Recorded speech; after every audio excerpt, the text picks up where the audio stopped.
सच की राह पर चलने वालों के लिए धैर्य और विश्वास ही सबसे बड़ा हथियार है, क्योंकि अंत में जीत सच्चाई की होती है। और यह कहावत तो आपने सुना ही होगा, और इस कहावत को झारखंड की श्रेया कुमारी तिर्की ने सच कर दिखाया है। श्रेया को उनकी योग्यता के बावजूद झारखंड लोक सेवा आयोग यानी जेपीएससी ने एक तकनीकी खामी के कारण नौकरी से वंचित कर दिया था, लेकिन उन्होंने हार नहीं मानी और कानूनी लड़ाई जारी रखी। अंत में सुप्रीम कोर्ट ने उनके पक्ष में फैसला सुनाया और जेपीएससी को उन्हें नौकरी देने का आदेश दिया। सवाल है कि आखिर जेपीएससी ने किस वजह से श्रेया कुमारी तिर्की को नौकरी देने से इनकार किया था? क्या थी वजह? इससे पहले इसी मामले में झारखंड हाईकोर्ट ने क्या कुछ कहा था और ये पूरा मामला कब का है, जानेंगे सब कुछ विस्तार से आज के इस वीडियो में। दरअसल हिंदी दैनिक भास्कर की रिपोर्ट के अनुसार जेपीएससी की ओर से ली गई 7वीं सिविल सेवा परीक्षा में पास होने के बाद भी नौकरी से वंचित रह गई श्रेया कुमारी तिर्की अब अधिकारी बनेगी। दरअसल सुप्रीम कोर्ट ने जेपीएससी को श्रेया तिर्की को नौकरी देने का निर्देश दे दिया है। गौरतलब है कि आदिवासी उम्मीदवार श्रेया कुमारी तिर्की 7वीं जेपीएससी की पीटी व मेंस की परीक्षा में पास कर चुकी थी। इंटरव्यू में भी शामिल हुई थी, लेकिन मेडिकल जांच की तारीख में कंफ्यूजन होने की वजह से वह शामिल नहीं हो सकी थी। जेपीएससी ने इसी आधार पर उनकी उम्मीदवारी रद्द कर दी थी, जिसके बाद श्रेया ने झारखंड हाईकोर्ट में याचिका दायर की। हाईकोर्ट ने उनकी याचिका को खारिज कर दिया, जिसके बाद वह सुप्रीम कोर्ट पहुंची।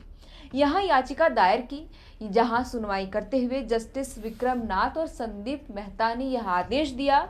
आदेश में आयोग से कहा गया कि उक्त उम्मीदवार के लिए फिर से मेडिकल टेस्ट आयोजित किया जाए। अगर उम्मीदवार उसमें पास हो जाती हैं तो उसके लिए पद सृजित कर नौकरी दी। सुप्रीम कोर्ट ने अपने आदेश में उल्लेख करते हुए यह भी कहा कि आदिवासी उम्मीदवार श्रेया कुमारी तिर्की को उस तारीख से नौकरी दी जाए जिस तारीख में चयनित उम्मीदवारों को नौकरी दी गई है। हालांकि अदालत की ओर से यह भी कहा गया कि उक्त समय का वेतन केवल उम्मीदवार को नहीं मिलेगा, लेकिन अन्य सुविधाएं श्रेया तिर्की को उसी तरह दी जाएंगी जैसे दूसरे उम्मीदवार को मिलेगा।